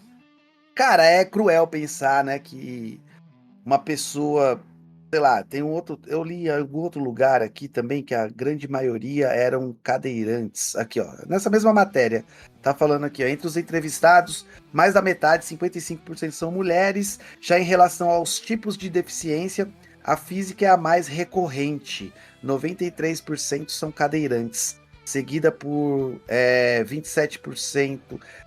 Eu não sei como que eles fizeram essa pesquisa, porque se 93% é cadeirante, 27% tem deficiência auditiva, 24% intelectual e 11% visual, e 2% de espectro autista vai ultrapassar muito os 100% aqui. Mas enfim, são dados que estão aqui na matéria que eu estou lendo. Então, se 93% são cadeirantes, o que impede uma pessoa cadeirante de ser promovida, né, cara? Se você parar pra pensar, porque 64% nunca foram promovidos. Tá bom, se o cara é programador, qual a diferença dele ser um programador que anda ou um programador que é cadeirante? o que influencia isso no trabalho do cara, né, mano? É foda pensar isso, mas é uma realidade que a gente enfrenta hoje e é a questão do baile, né, mano? Os caras não são convidados pro baile ainda, né? Ô, Lu, eu tenho parte dessa resposta. Diga. Talvez não seja inteira. Existe uma tendência natural de quando a gente fala de equipes dentro das empresas, que envolve o momento da contratação. A pessoa que vai contratar, isso é um viés de todo mundo. A gente faz isso, tá? A gente tende a querer ficar mais próximo, né? Não falo de contrato agora, mas de quem pensa mais ou menos igual a gente, quem gosta das mesmas coisas que a gente, e a gente extrapola isso para o ambiente de trabalho. Então, quando você vai contratar, assim, pô, vou contratar alguém que não vai bater de frente comigo, que pensa parecido comigo, pensa pessoas que são parecidas com quem está contratando, entendeu? E aí isso vai em todos os aspectos, mesmo que inconscientemente, na hora de contratar. Então, vamos dar mais oportunidades. Primeiro, a questão infelizmente, a questão da cota temos uma cota, vamos cumprir a cota e tá bom. Tá aí, cumpriu a cota das empresas e as pessoas ficam eternamente nos mesmos cargos, sem ser promovido, mesmo que tenham muita capacidade. Agora, essa questão das pessoas quererem, né, quem promove você é o seu chefe. Você pode ser excelente, mas quem vai te promover é o seu chefe. Mas se você não for parecido com ele, é muito mais difícil. É isso que eu quero dizer. Então, Fábio, mas eu não levo como inconsciente isso não, cara. Eu levo como preconceito. Inclusive, tem nome esse preconceito. Capacitismo, né? Quando você Não. Aí eu não tô dizendo que eu capacitismo, sim. Eu entendi digo que de você maneira falou, geral. mas quando eu entendi o que você disse, mas quando você contrata alguém baseado no seu perfil que você quer, eu entendo você querer se alinhar ideologicamente a uma pessoa. Mas caraca, mano, fisicamente, qual a diferença, malandro? Qual a diferença? Porque a pessoa entrou pra cumprir a cota. Esse é o problema. Ele não é Então, parecido. Ele está na equipe porque eu sou obrigado a ter. A pessoa pensa. mas aí é preconceito, Fábio. Se eu tô discriminando essa pessoa por causa que ela entrou por cota, porque a cota obriga eu a contratar alguém PCD, isso é preconceito, cara. Né? E é não por isso que elas não são promovidas também. Por isso que eu expliquei a parte. Isso. Mas é isso que a matéria quer mostrar. A matéria da Janice Colasso, eu acho que ela vem justamente querer mostrar isso. O preconceito sofrido pelo PCD no ambiente de trabalho, né? Que é o mesmo preconceito sofrido pelos monstros na série. Porque é o que eu falei lá no começo. Apesar do Esquadrão Suicida ser um bando de bandido, eles tinham um objetivo. A gente vai trabalhar com a Amanda Waller porque a gente vai ter uma redução de pena, porque a gente vai ter liberdade, porque a gente vai... porque um monte de coisa. No Comando das Criaturas, cara, eles estão indo sob tortura. Porque se eles não forem, eu aperto um botão que dá um choque, malandro, né? É esse caso que tá mostrando ali. É o preconceito, é a inclusão, na verdade, é a falta de inclusão, né, no mercado de trabalho. Eu tô usando criaturas porque criaturas eu não preciso nem pagar salário. E nessa pesquisa da Infomoney mostra que 47% recebem até um salário mínimo apenas, né?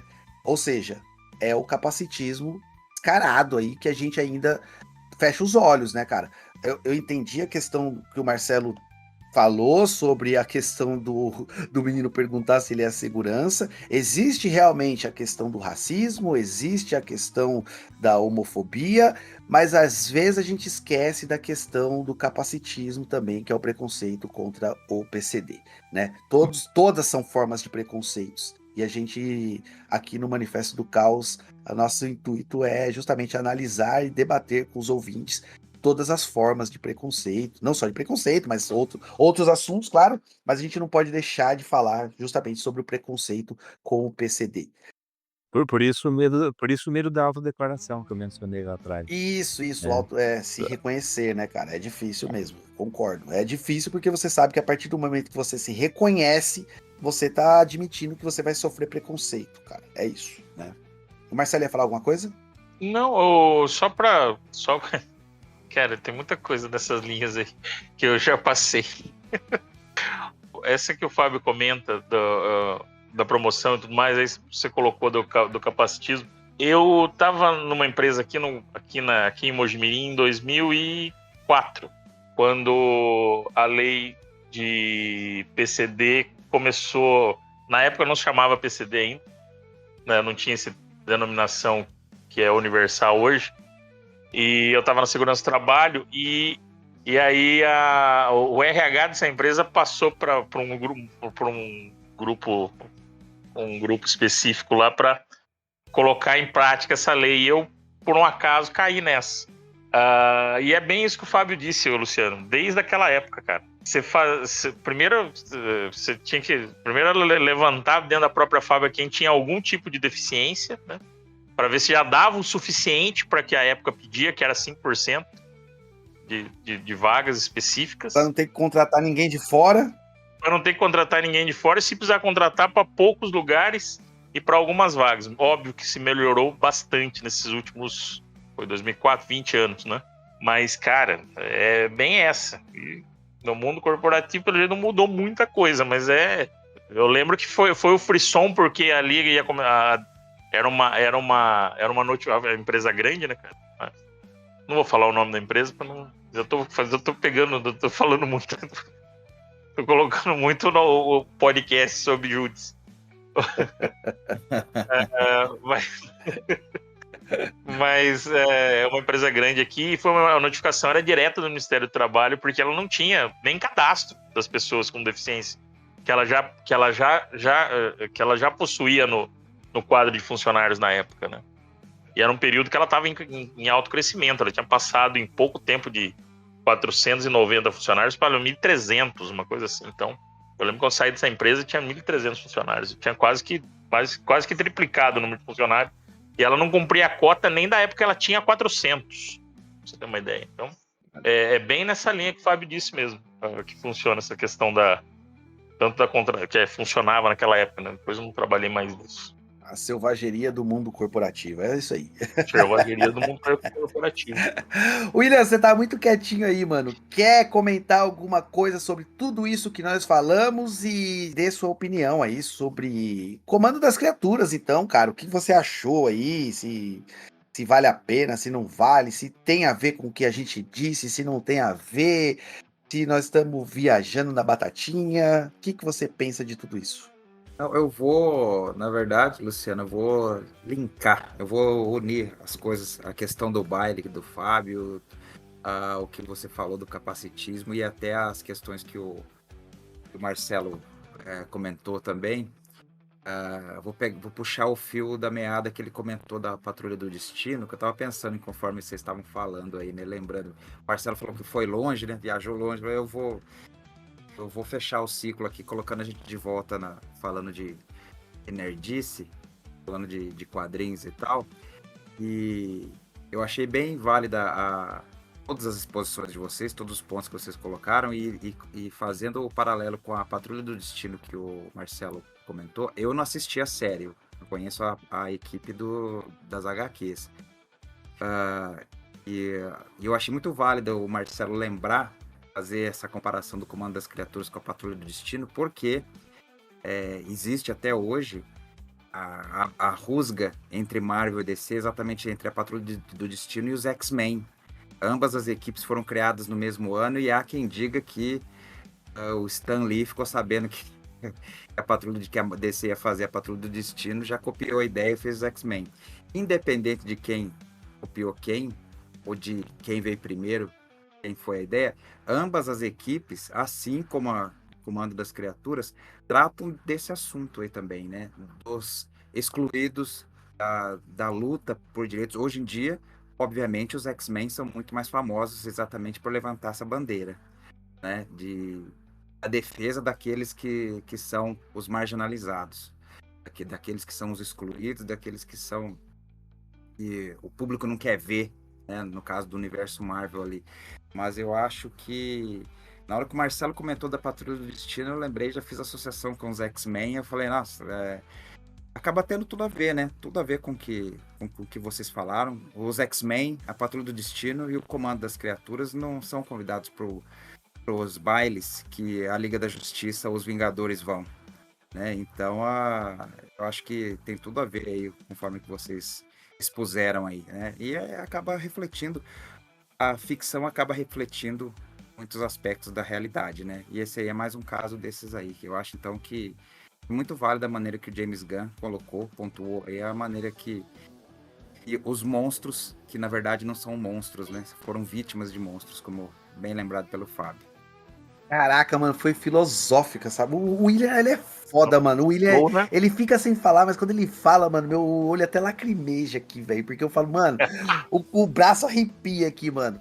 Você liga que ele falou, mano. Ele falou uma coisa que é a maior verdade que existe nos quadrinhos, cara. Se liga, ele falou assim, ó. Patrulha do Destino, Comando das Criaturas e X-Men não são convidados para o mesmo baile da Liga da Justiça e dos Vingadores, né? Cara, e faz muito sentido. Sabe por quê que acontece isso? Por que, William? Porque a Liga da Justiça e os Vingadores são quem?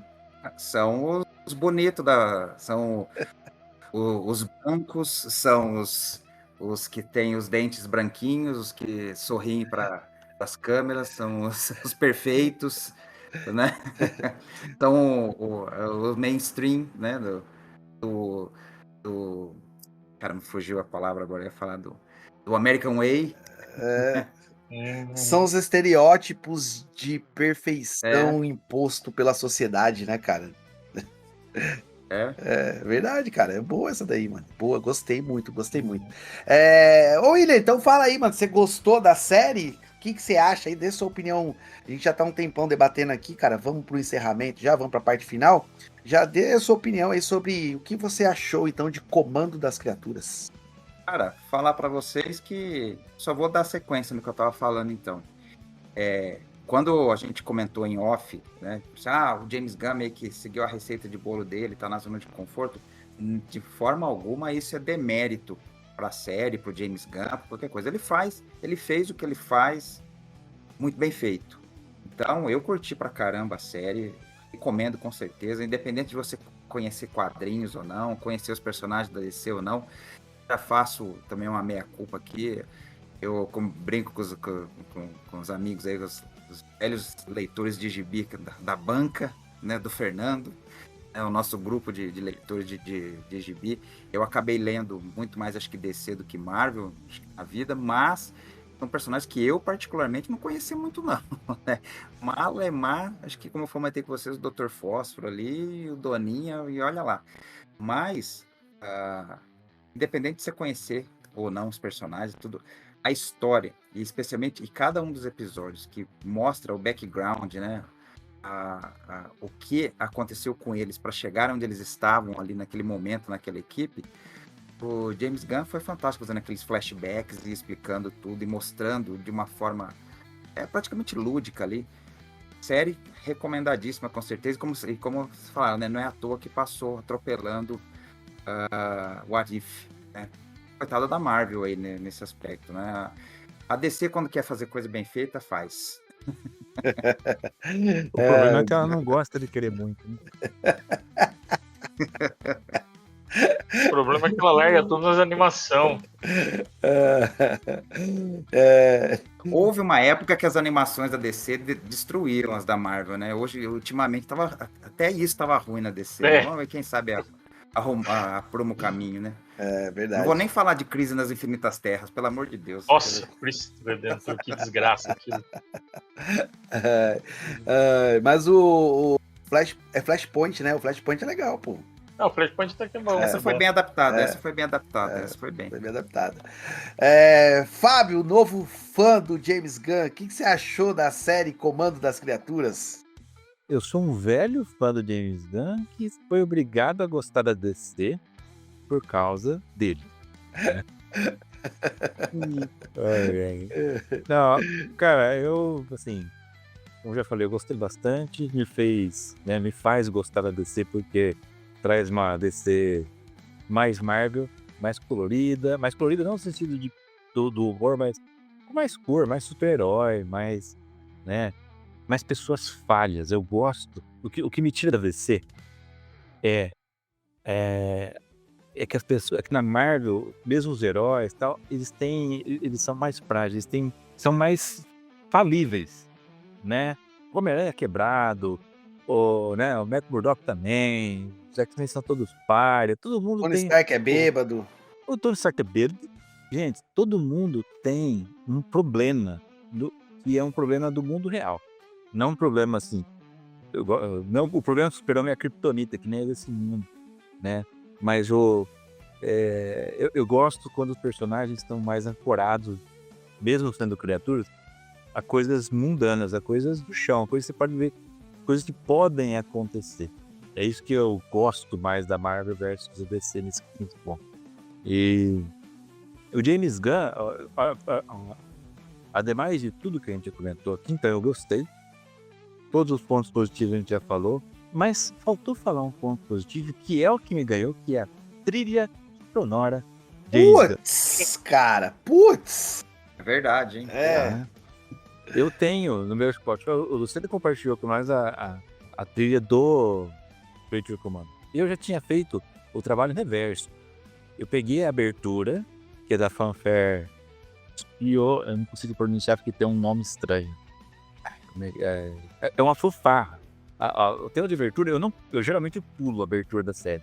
Eu não pulei nenhum episódio. Eu queria escutar aquele pedacinho da trilha sonora de abertura. Porque é maravilhoso. Se você buscar o álbum no Spotify que tem essas músicas, você vai ser eu amo fanfarra. Os caras são perfeitos, né? E ele pegou algumas músicas variadas, que só ele acha, não sei quem que é o cara que busca as músicas pra ele, que parabéns, né? Desde Guardiões da Galáxia, ele só sabe fazer trilha sonora boa. Ele conseguiu achar esse Gogol Bordejo. Gorgol Bordello. Bordejo, não sei, porque agora banda de gypsy Punk. Mano, eu conheço essa banda há muitos anos já, mano. Porra, eu sou fã dessa banda, mano. Parabéns. 100% das pessoas que eu conheço agora conhecem essa banda, porque é impressionante, cara. Eu nunca tive que falar. E é uma banda que fala superar a letra, fala de super-herói, ele não precisou reescrever letra nenhuma. Tá perfeito. A trilha sonora é obscura, não tem grandes hits, mas ela é perfeita. Ela casa e assim, dá pra você escutar seu carro, sua casa, tranquilamente, você fala assim, estou ouvindo aqui. Mas é isso. A trilha sonora tem tudo a ver com os personagens. A trilha é muito bem casada com os personagens. Muito bem casada, muito bem casada. É verdade. Ao contrário de outras trilhas, como o próprio Esquadrão Suicida 1, que tinha uma trilha, músicas muito legais que não tinham nada a ver com a trama ou com os personagens. Não só por música legal. E isso o James Gunn faz bem. Né? Você pode pôr um monte de música legal dentro de um filme e elas não conversarem com o filme muito nenhum. Aí você pega o James Gunn e ele casa a música com o momento e com o personagem. Fábio, eu lembro de ver um extra do Guardiões da Galáxia, do primeiro, e tava mostrando as primeiras reuniões dele com a galera, né, que ia fazer. Ele tinha a trilha sonora antes de ter o roteiro do filme. Ele pensou nas músicas antes de ter o roteiro. Isso Nossa, aqui é a dele, playlist. né? É do James Gunn. É a playlist. Essa playlist eu quero usar no filme. Agora a gente vai ter que encaixar o filme nessas músicas. Boa, cara, muito bom. Marcelo, você que me indicou aí Comando das Criaturas, né, cara? Você falou, vai lá, assiste, Luke, é foda pra caramba, tal, mano. Já sei que você gostou, mas dê sua opinião final aí sobre, então, Comando das Criaturas. Cara, é uma puta série boa, uma animação boa. A DC voltando a fazer boas animações, como o William disse. Já que o Cruzado Encapuzado já era uma boa animação da DC. Pô, e o do Superman lá também é...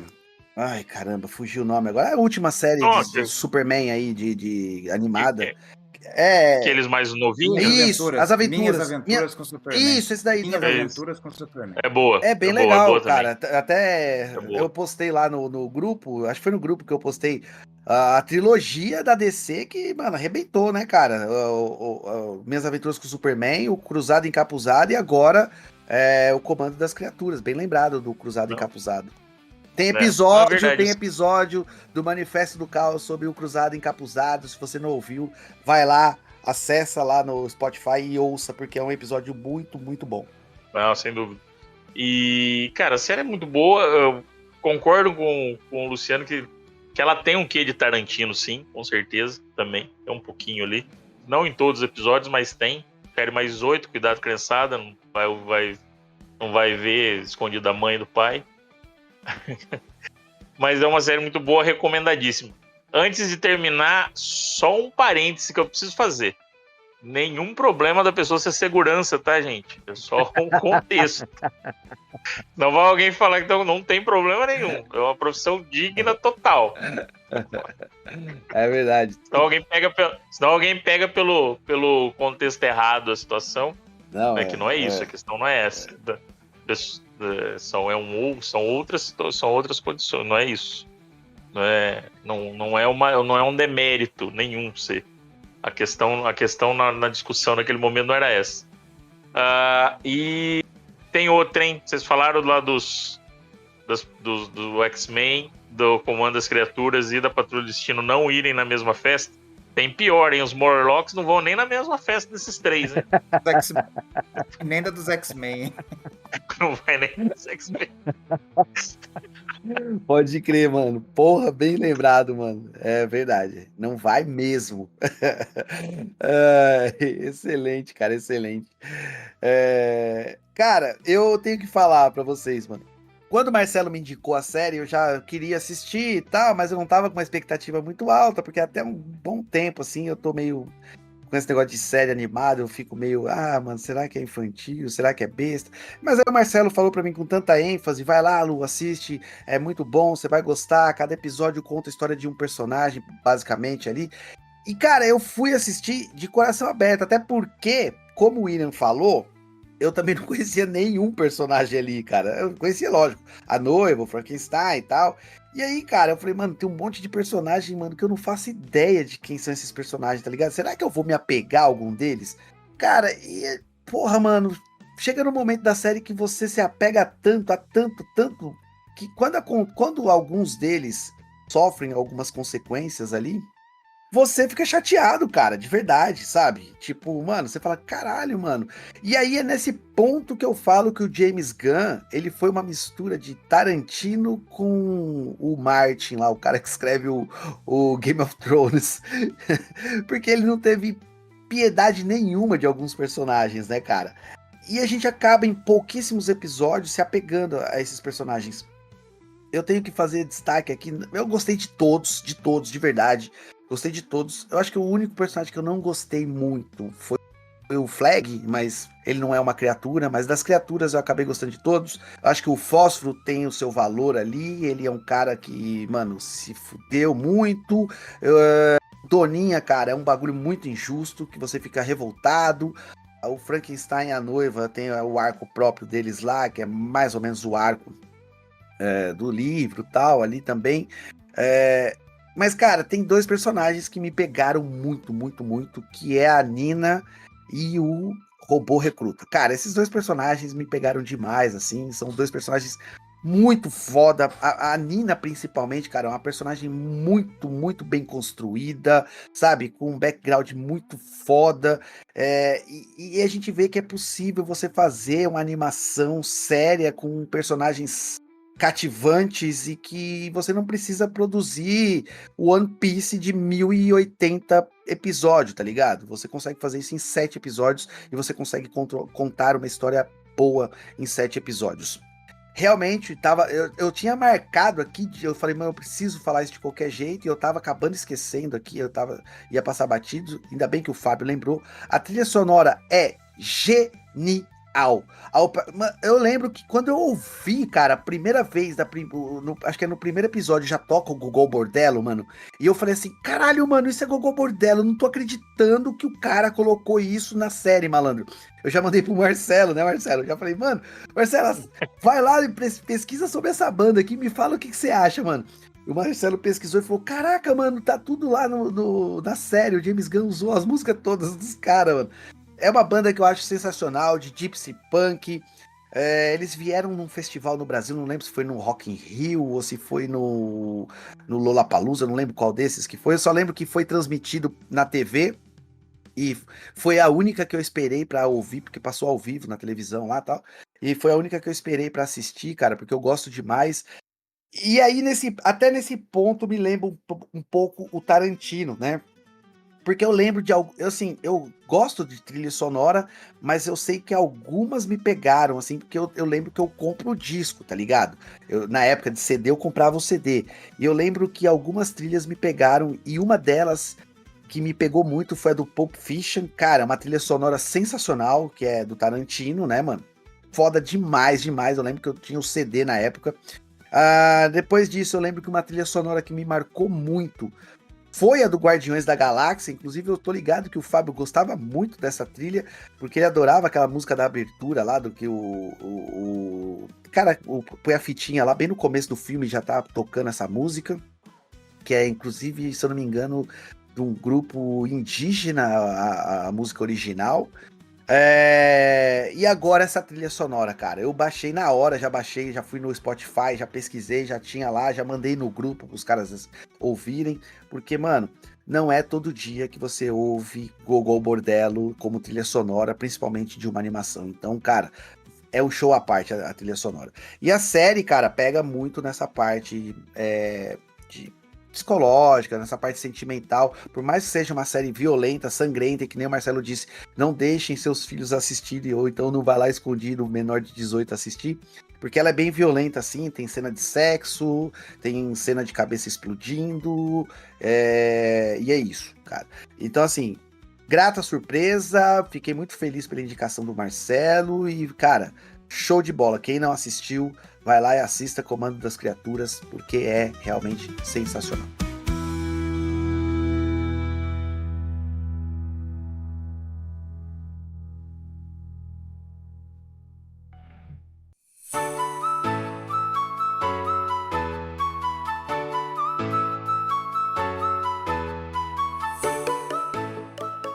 É isso aí, pessoal, e chegamos então ao final de mais um episódio do Manifesto do Caos. Eu quero agradecer aí imensamente aos meus 3 grandes amigos aí que embarcaram comigo nesse projeto, que espero que 2025 o nosso podcast tenha muitos e muitos e muitos mais episódios. Foi muito divertido fazer esse episódio com nós todos reunidos aqui. Foi o primeiro episódio que a gente conseguiu reunir nós 4 aí para fazer, né, cara? Foi muito legal.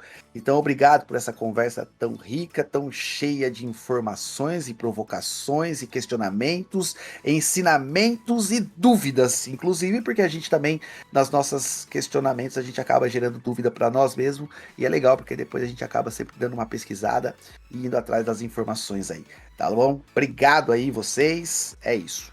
É isso aí, amigos. Só agradecer aos 4 Cavaleiros do Caos que estão presentes no episódio de hoje. Tenho certeza que esse ano os episódios serão tão bons e tão produtivos quanto foram os de 2024.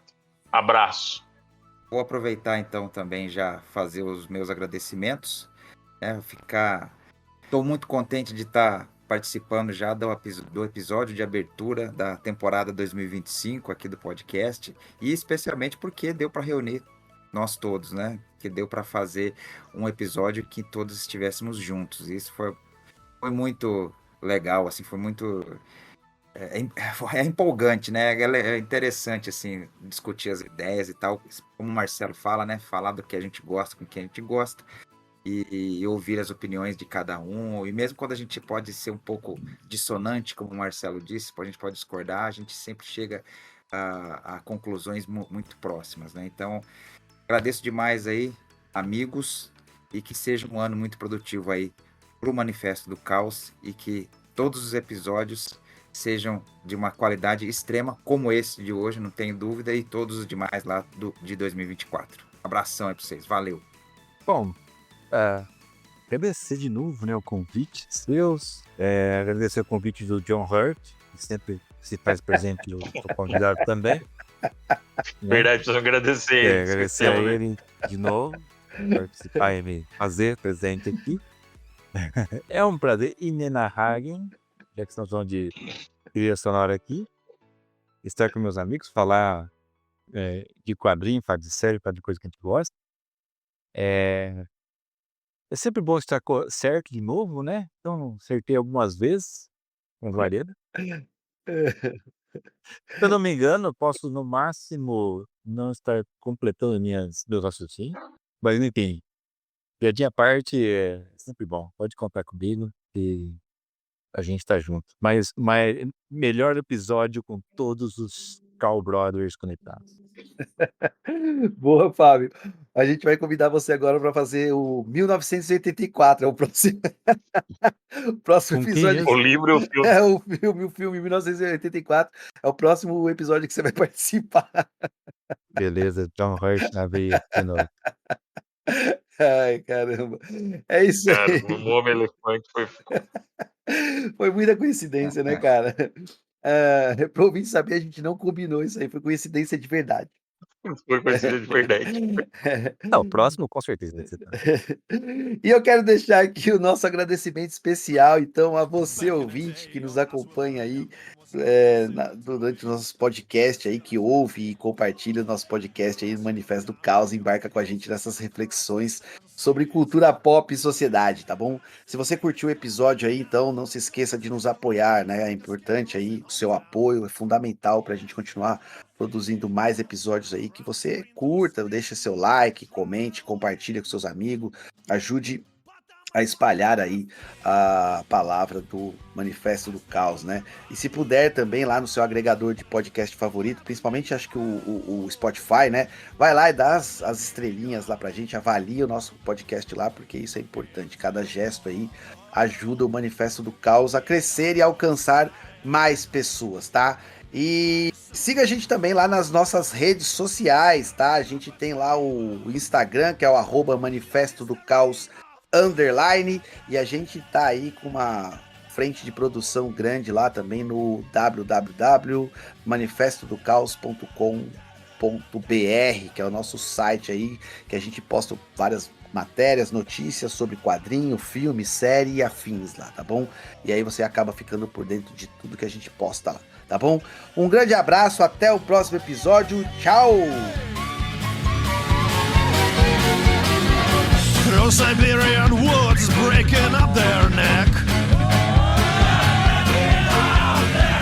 Chinese moving in, building discotheques. Trans-Siberian sex toys and whatnot. Yeah, why not? Oh well, at least it's something different from what they got in every other airport. Я не еврей, но кое-что похоже соврать не даст ни Юра, ни Сережа. Simply because I'm not a total gato. Да я шут, я циркач, ну так что же? I travel the world looking for understanding of the times that we live in. Hunting and gathering first-hand information, challenging definitions of sin. I travel the world looking for lovers of the ultimate beauty, but never selling.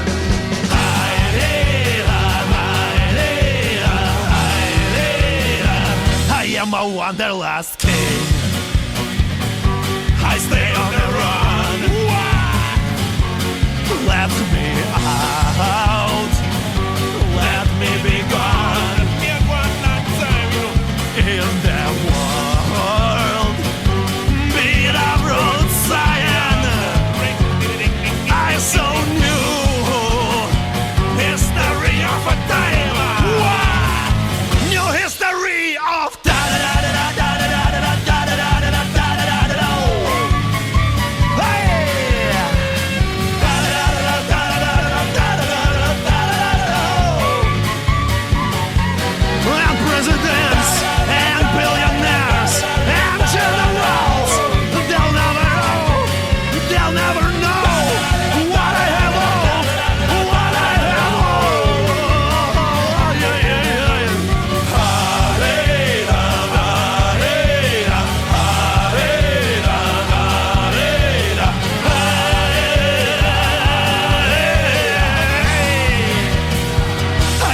wanderlust king.